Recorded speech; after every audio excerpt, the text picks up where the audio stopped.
Good evening, everyone. Let's rise for the universal invocation, please.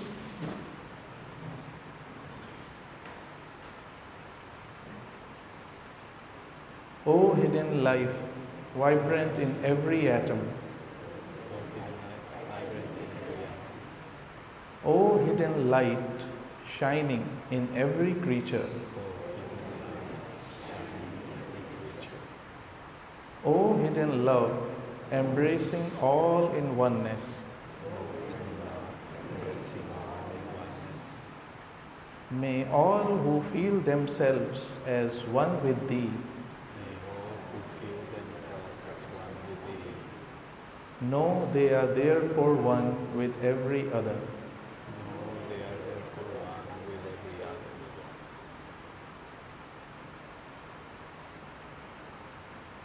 Please be seated.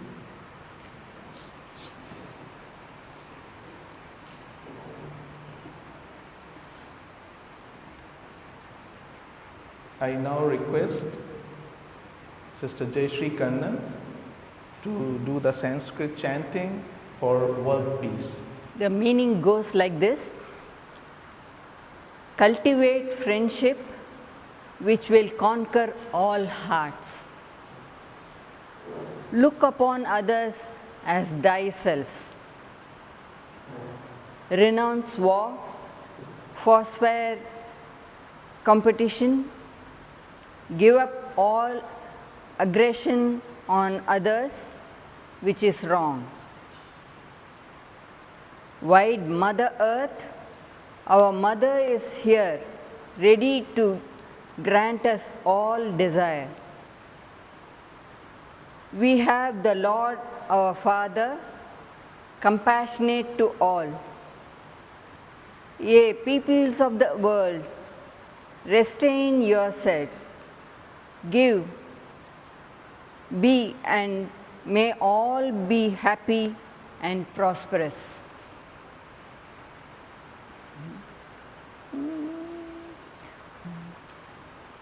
मैत्रीं भजत अखिलहृजेत्रीं मैत्रीं भजत अखिलहृजेत्रीं आत्मवदेव परानपि पश्यत आत्मवदेव परानपि पश्यत युद्धं त्यजत स्पर्धा त्यजत युद्धं त्यजत स्पर्धा त्यजत त्यजत परेष्वभ्रमणक्रमणं त्यजत परेष्वक्रममाक्रमणं मैत्रीं भजत अखिलहृजेत्रीं जननी पृथिवी कामधुहास्ते जननी पृथिवी कामधुदास्ते जनको देवः सकलदयाळु जनको देवः सकलदयाळु दाम्यत दत्त धयत्वं जनता दाम्यत दत्त धयत्वं जनता श्रेयो भूयात् सकलजनानां श्रेयो भूयात् श्रेयो भूयात् श्रेयो भूयात् सकलजनानां श्रेयो भूयात् सकलजनानां श्रेयो भूयात् सकलजनानां श्रेयो भूयात्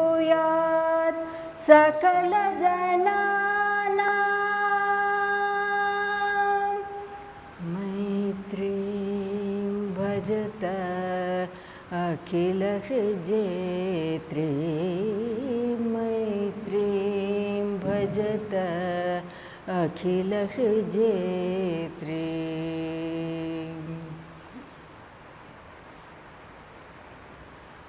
After this wonderful chant, I welcome you once again on this 149th Foundation Day of the Theosophical Society. In some parts of the Theosophical world or Theosophical circles, this is also celebrated as Founders' Day. So what better way to celebrate this very special occasion, not only by paying our tribute to the founders, but also listening the thoughts on a subject which relates to the future, that is continuing legacy, the theosophical work for the future. And to share his thoughts on this subject, we have with us Dr. Pablo from the United States of America. Pablo joined the Theosophical Society in his native Argentina in 1996, where he received his doctorate in biological sciences. He has lived and worked at the international headquarters of Adyar, where we are right now, and also at the National Center of Theosophical Society in America. He is currently at the Crotona Institute of Theosophy in Ojai, California. As an author, he has written 2 books on theosophical teachings, The Evolution of Higher Consciousness and Approaching the Secret Doctrine. On the second book, he will be conducting the School of Wisdom from tomorrow. And as an international speaker, he has presented programs and retreats worldwide. A leading theosophical scholar, Pablo has been the student of the teachings of H.P. Blavatsky for about 25 years. His background, or rather I should say his scientific background, encompasses both theosophy and science, enabling him to present spiritual teachings in a way that are profound, precise, and practical. So without further delay, I request now Dr. Pablo Sender to share his thoughts today on continuing the legacy, the future of theosophical work. Good evening, friends. Good evening. Today we are going to share some thoughts about the future of the Theosophical Society. The reason is that this year we begin the 150th anniversary of the foundation of the Theosophical Society. This 100 or century and a half is going to be fulfilled next year on this date. And from an exoteric point of view, this is a date that is worth celebrating. Not many organizations, modern organizations, can boast of having been active for a century and a half. But there is, I think, a more esoteric reason why this date is important. In the Mahatma letters, which were letters written by some of those we call Masters of Wisdom, who were the teachers of Blavatsky, Olcott, and other theosophists, and they engaged in a correspondence with early theosophists, and we have those letters that we call the Mahatma letters. In those letters, there is a concept that there exists a cycle that sometimes is called the centennial cycle, by which at the end of that cycle, the Masters of Wisdom make a special effort to illumine the eyes of the world to whatever extent is possible. So at the end of every centennial cycle, they make a special effort. Now, this cycle comes from the chronology in Tibet, but when translated into the modern chronology, the end of the cycle falls in the last 25 years of each century. So the Theosophical Society, founded in 1875, was their effort for that century to try to bring to the world a deeper understanding of life, spirituality, and ourselves. Blavatsky, in the Key to Theosophy, said that this is a rule so that in 1975 we could expect a similar effort. Actually, she said that there was in the plans to send a messenger to the world so that he or she could help in this endeavor of helping humanity open their eyes. Now, Annie Besant, I think it was in the 20s, she said that when Blavatsky wrote this, she was talking about the general rule, but at the time, nobody outside the circle of the masters knew that this time was going to be different. And Besant said that the person that was going to be sent was Krishnamurti, and that nobody was going to come in 1975 because Krishnamurti was that person. This was a special, because of other cycles closing, this was a different instance of what normally happens. And apparently she was right. There wasn't necessarily any outstanding personality bringing the message of the masters, although different people may think that, may have in mind some teacher that could be it. But from my point of view, if we see what Blavatsky was describing, I don't know that somebody really fits that description. Nevertheless, there was, in the last 25 years of the 20th century, there was an increase of spirituality and a popularization of the esoteric teachings. What is known as the New Age is basically that. I remember talking to older members when I joined the society in Argentina, and they used to tell me how foreign all theosophical concepts were for most people, at least in the West, and that even mentioning them created a reaction, a negative reaction in most people. But then with the New Age, many of the theosophical subjects have become very well known. We can see mention of these subjects on TV, in newspapers, etc. Of course, there is not necessarily a deep understanding of these things. Nothing that is really massive can also be too deep.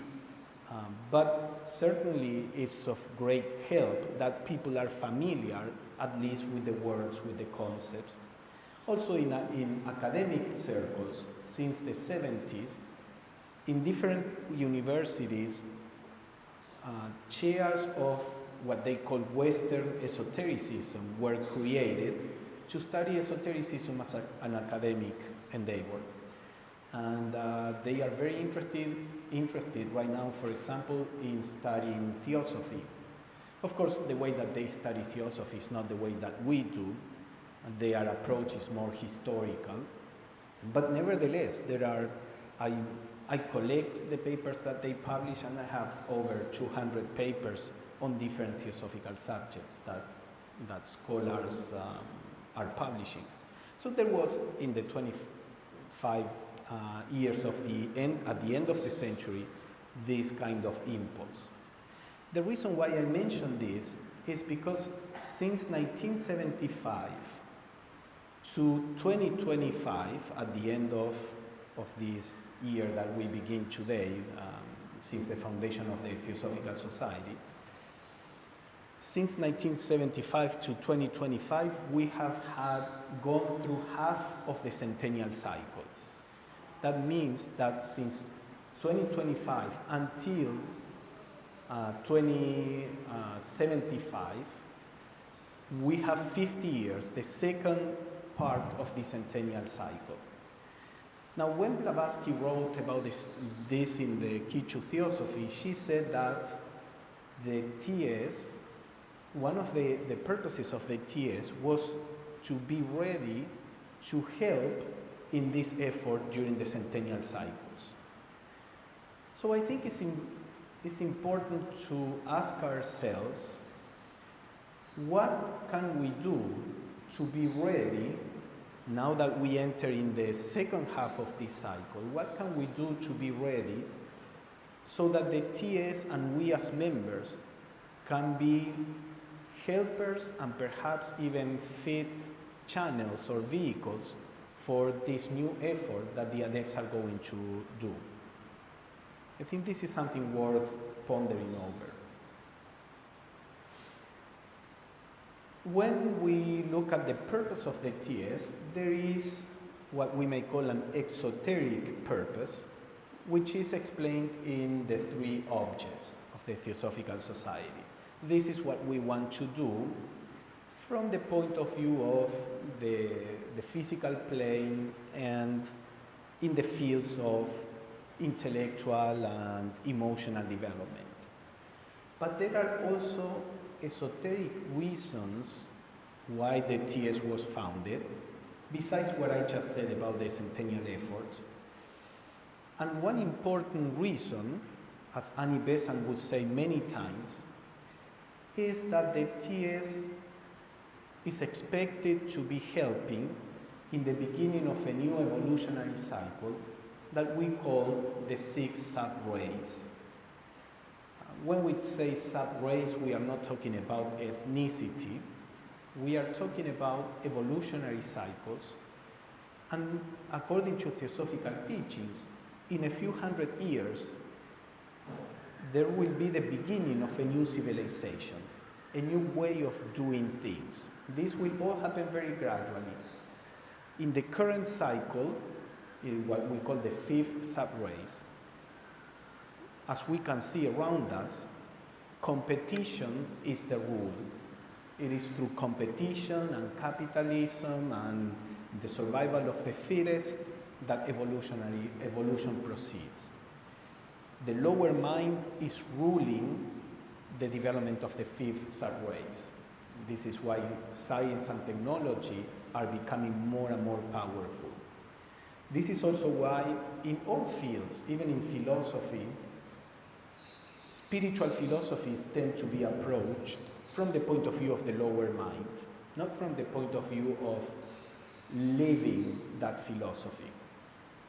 When the rishis here in India, or Plato, Pythagoras, and the Neoplatonists in the West talked about philosophy, for them it was a way of life. Today, philosophy in the academic circles is just the work with concepts. All this is part of the 5th sub-rays. But when we are told the qualities of the next evolutionary cycle, the 6th sub-rays, we are told that the means of working will be cooperation, not competition. And that the main faculty to be used will be the intuition, not the lower mind. Now, when we say intuition, I'm not talking about the gut feelings. When we say, I think, I have a feeling that something will happen. I mean, sometimes that may be a true spiritual intuition, but many times it's just a more, let's call it, psychic intuition. When we talk about intuition in this context, we are talking about the awakening of buddhi, of the spiritual intuition. So Annie Besant would emphasize that this is why the Theosophical Society was founded. The way that the TS is organized is to further this kind of work.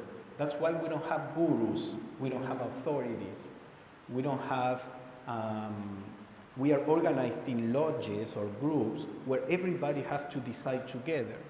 This is all a preparation for the kind of civilization that will be common in the sixth sub-race, where leaders are not going to be up there to be followed, but leaders will be down here to stimulate the work of everybody, to be part of everybody.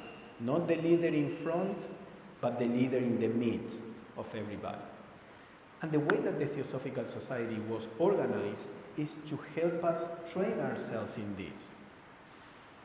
Now, because humanity is not there yet, this many times makes us more inefficient.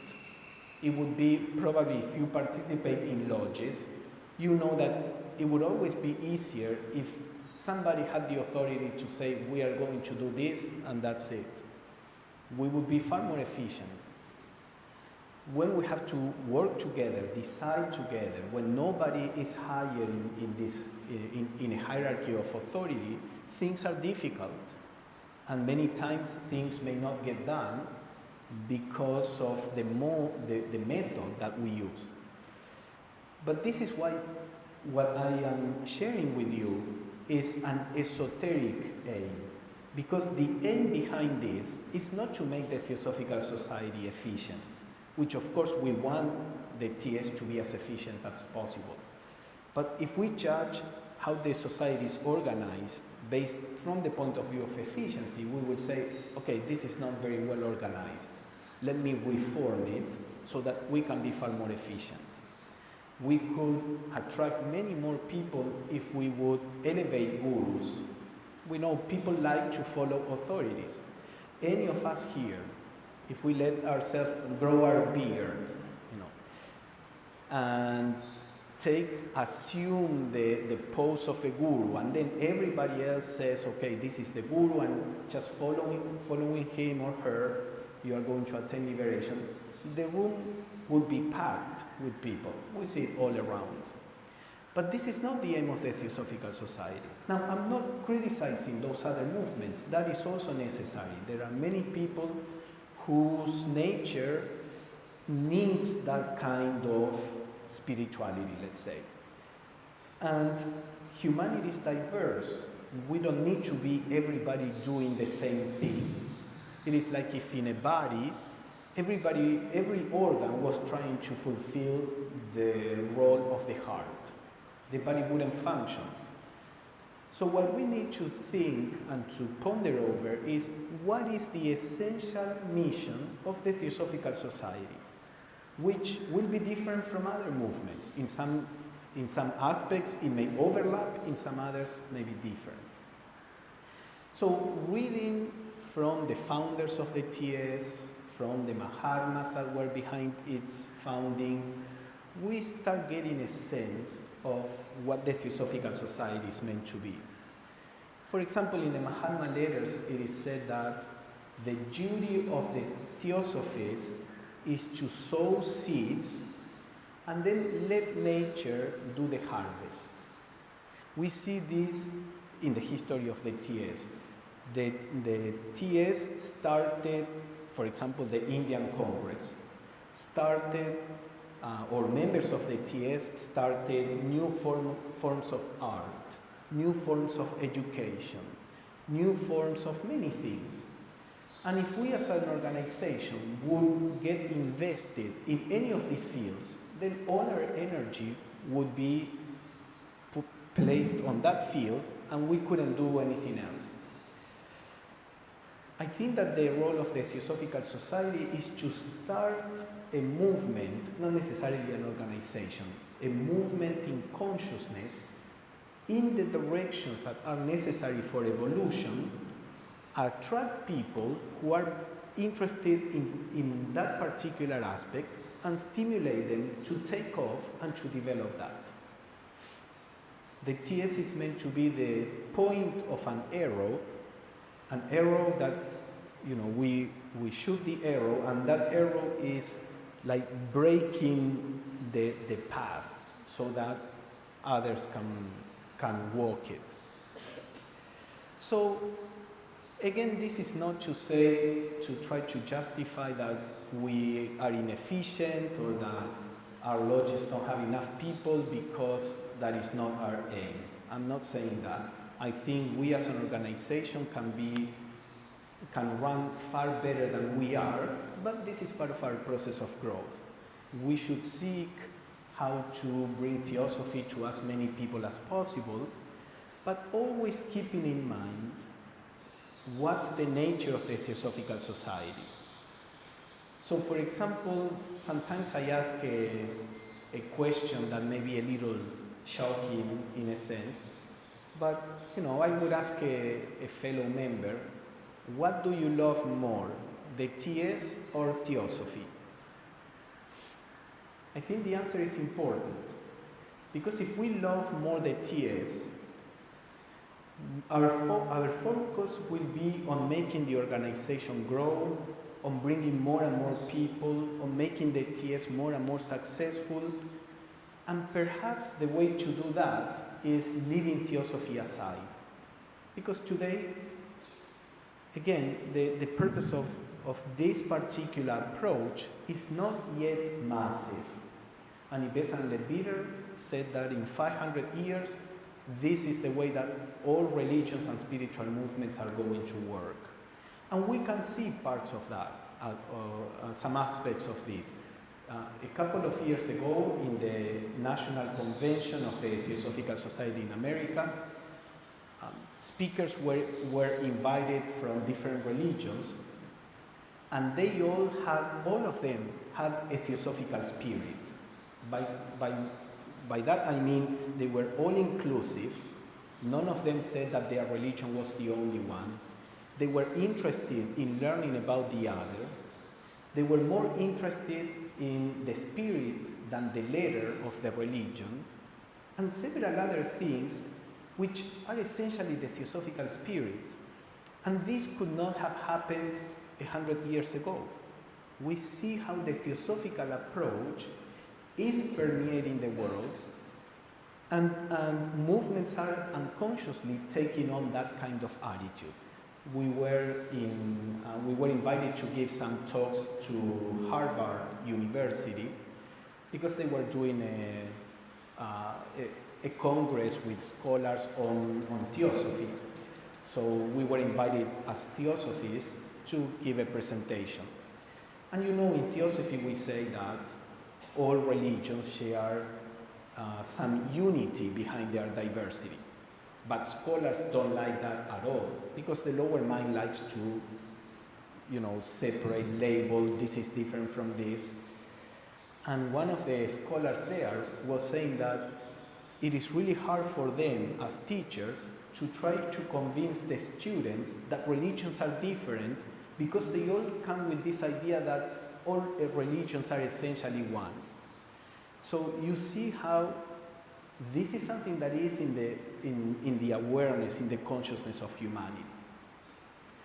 So anyway, to return to our main point, the idea is that the Theosophical Society is meant, or one of the esoteric aims, is to help establish ways of living, of doing things, of relating to each other, which will be common in the 6 sub-rays.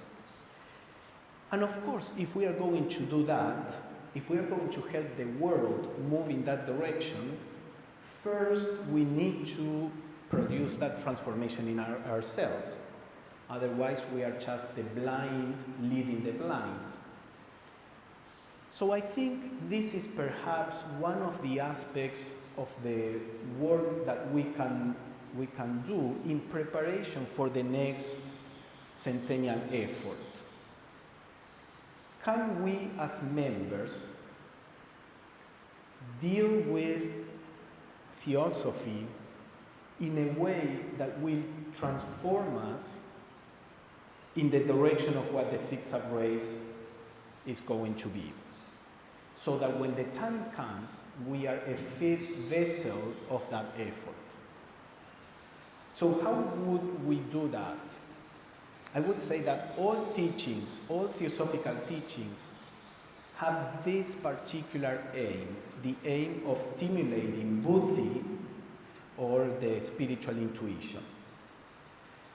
All teachings, even those most abstruse, like the ones we find in the Secret Doctrine, Blavatsky said many times that the purpose of the Secret Doctrine is to stimulate the intuition in the student. And this coming session of the School of the Wisdom, my wife Michelle and I are going to dive deep into how the Secret Doctrine can do this for us. But not only the Secret Doctrine, the whole of the Theosophical teachings have the aim of helping us stimulate that spiritual intuition. But we need to learn how to relate to the teachings. So let us look briefly to the history of the development of our teachings. We had a first generation of theosophists that placed emphasis on presenting what we may call occult teachings, esoteric teachings. Blavatsky, Besant, Leadbeater, and many others, they focus a great deal of their efforts and attentions to lay out this esoteric philosophy. So this was, perhaps we can say, a more intellectual aspect of the development of theosophy. Then we have with the work of Jiddu Krishnamurti and other theosophists such as Sri Ram and Radha Burnier, former presidents of the TS, then the emphasis shifted towards self-knowledge, towards theosophical living.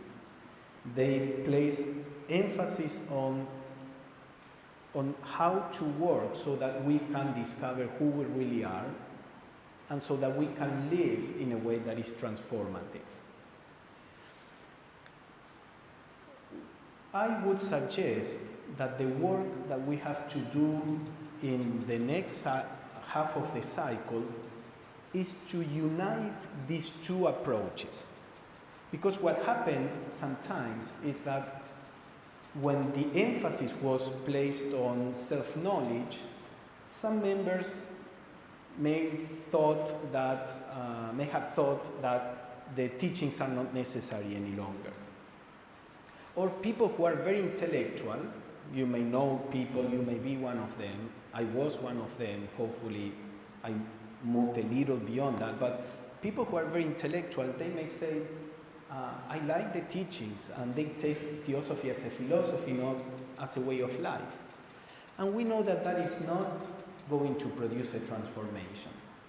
But if you participated in groups where they meet to work on self-knowledge, rejecting any teachings, just saying, let us just focus on what we can perceive and work with this, you probably have had the experience, as I did. I was a member of a group where we didn't study any book.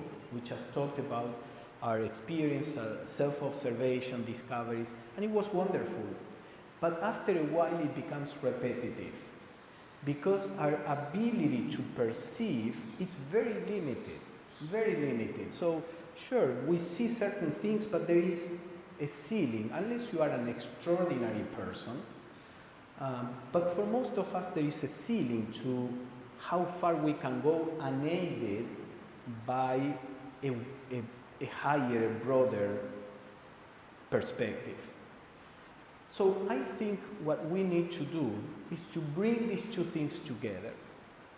By the way, let me, as a footnote, I don't know how many of us are aware of the extraordinary privilege that we have as an organization, because we have had really remarkable people, and not only one of them, many of them. When you see different spiritual movements, you always have a guru with some level of enlightenment, perhaps some level of psychic perception, with wisdom. In the Theosophical Society, we have had individuals like that, but people like Blavatsky, Besant, Leadbeater, Hodgson, In addition to that, they were what we call occultists. They were able to raise their consciousness to all the planes, all the lokas, from a Hindu point of view, all the lokas or the planes, be there aware and come back to the physical plane and describe the realities of these planes. This is extremely rare. Again, look at spiritual movements, and very few of their leaders are able to do this. And again, I'm not trying to belittle these leaders. It's simply that that's not their aim. Their movement didn't have that aim. In the West, for example, one of the luminaries of Greek philosopher Plotinus is held as high as Plato, and he was able to experience the One only a few times in his lifetime. And our theosophists could raise their consciousness to that level at will whenever they wanted. It's extremely rare. And we have had not only one, but many of them. And many others that perhaps were not able to raise their consciousness to what we may call nirvana, the nirvanic plane, as were able to do Blavatsky, Bessel, Leadbeater, Hudson, Arundel, for example. But we have had many other theosophies who may not have been able to raise their consciousness to such heights, but yet they had wonderful perceptions and abilities that dwarf the perceptions in other movements. And again, I didn't know if I wanted to mention this because I don't want to belittle anybody. I think the reason why we have all these individuals is because of the work that the TS needs to do. In the other movements, this was not necessary. But we need to appreciate that. Theosophical teachings are extraordinary. So what I want to suggest is that if we can blend these two aspects, if we can value and study and meditate on the theosophical teachings so that we start developing a deep understanding of who we are, what life is about, and in addition to that, we make an effort to embark in a journey of self-knowledge and an effort to apply those wonderful teachings in our daily life. If we do those two things together, this is a very powerful tool for the transformation that is necessary. So I think that's our challenge. You see, in the world today, most people want easy answers. So they just want, tell me the mantra that I have to repeat to get enlightenment. I mean, mantras are wonderful. I use mantras in my practice. But most people say, okay, tell me that mantra, I will repeat it and promise me that I will be enlightened. Or a way of breathing, or a very simple technique of meditation, or a particular physical exercise. Again, all these things are wonderful and necessary, but in the Theosophical tradition, the idea is that these simple means are going to be able to take us only so far. The Theosophical tradition belongs to what we may call the wisdom traditions, or the Gnostic traditions. Gnosis is a Greek word that means wisdom. The idea being that, which is very commonplace in Hinduism and Buddhism, the idea is that the main problem that we have is ignorance, so the main solution for ignorance is wisdom. So if we don't develop wisdom and just repeat a technique, but I repeat the technique from my own ignorance, that technique is not going to produce very deep results. If when I'm meditating thinking that I'm this personality, and that this meditation is going to give me something, and that I'm going to be able to develop something that I appreciate or that I want as a personal separate self, when I meditate with that in mind, that way of meditating, that wrong view itself will set a limit to how much I can grow. It is only when I realize my true nature that then whatever I do can lead me there. So Theosophical teachings have this wonderful quality that they can help us understand in very deep ways what reality is, and having that as a guide, then we have to walk the path. Not just stay contemplating the teachings, contemplating the map, but actually walking the territory that the map is describing. So this is what I propose for you to ponder over. Do you think that this is something valuable to do as members, so that when the end of the cycle comes, we have a society that is strong and vital and mature, so that we can really help in the next effort? Because we are going to be given more only when we use what we already have. So can we commit to use to the best of our ability what we really have, what we already have, so that we can prepare ourselves and the TS for the fresh effort and be able to serve better. Thank you. Okay, if someone has any questions. Yeah, we have in Theosophy we have a notion of consciousness, and now is the age of artificial intelligence, and there is some discussion about machines becoming conscious. And what would you, as a Theosophist, think about the consciousness of machines? They talk Yes, about it yes. as a distinct possibility, and so on. Yes. So the question is, what do I think about the idea that machines may have consciousness? Especially now with AI, with the development of artificial intelligence, this is a relevant question. We are going to talk about this. Michelle is going to present some of this during the School of the Wisdom, but let me say briefly that, and here you see, this is an example on how the understanding of Theosophical teachings can help us understand many things in the world. Because, you know, at the beginning, Theosophical teachings can be so detailed that it may be overwhelming. And of course, we should never start with the details. We have to start with the main concepts. But then, as we are more comfortable with the main concepts and we learn more of the details, they bring wonderful answers to these kind of questions. So, are machines alive?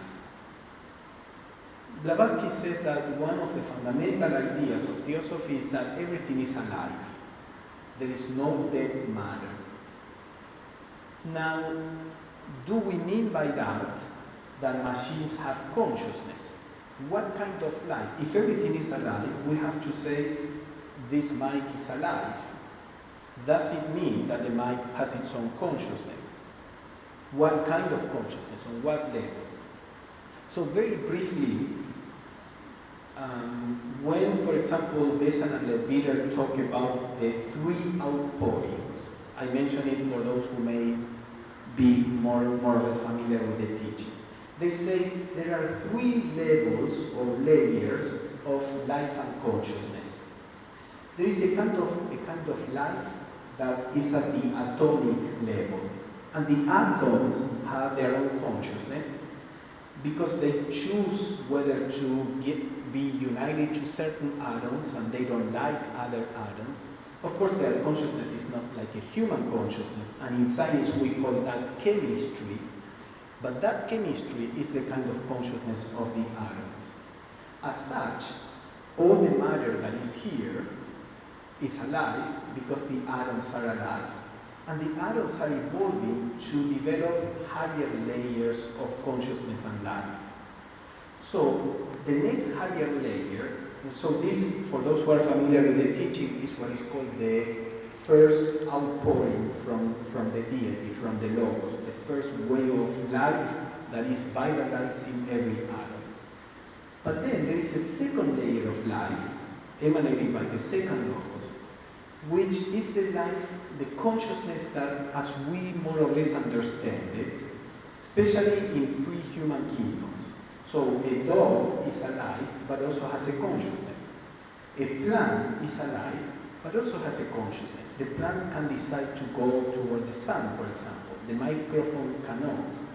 And this is because the plants or all organisms, in addition to the life of their atoms, have another layer of life that is their consciousness. And then human beings have a third layer of life that is what we call self-consciousness. The idea that we know that we exist is connected to the mind. We recognize ourselves, we can reflect on our own states. So plants and animals, don't think of pets because pets are very close to human beings, but non-domestic animals and plants, they have consciousness but not self-consciousness because they don't have this third layer. So with this in mind, what are machines? You know, machines are a collection of atoms and they are alive at that level, at the level of the life in the atoms. Now, are they able to be a vehicle of the second layer of life, that is consciousness? And not only that, because when we interact with artificial intelligence, we see something that resembles self-awareness. So can machines have all the three layers of life? I think that's where we have to start investigating in more or less in that way if we want to come to that kind of understanding. I cannot go into details on how these layers animate the different kingdoms, but it is a question that I have asked myself. For the time being, I think that probably machines are mimicking consciousness, but not really having consciousness. But I'm open to the possibility that at some point they develop some consciousness, that at some point the machines may begin to be vehicles of the second outpouring or the third outpouring. But for the time being, I work with AI quite a bit. I think that they mimic consciousness, but they are not quite there yet. But I may be wrong. These are very interesting questions for all of us to ponder over. Thank you, Dr. Pablo Sender, for sharing his views on this very interesting and futuristic subject and giving all of us some food for thought how to implement Theosophical teachings in our daily life for self-transformation, which is the mission statement of the Theosophical Society. So on behalf of us, all of us, I extend our gratitude to him and also to all of you who took time on Sunday afternoon to join us in celebrating this Foundation Day. Thank you, and let's have some moments of silence and send our good thoughts and good wishes to everyone in the world who need them. May all be happy, may all be healthy, may everyone see what is auspicious, may no one suffer.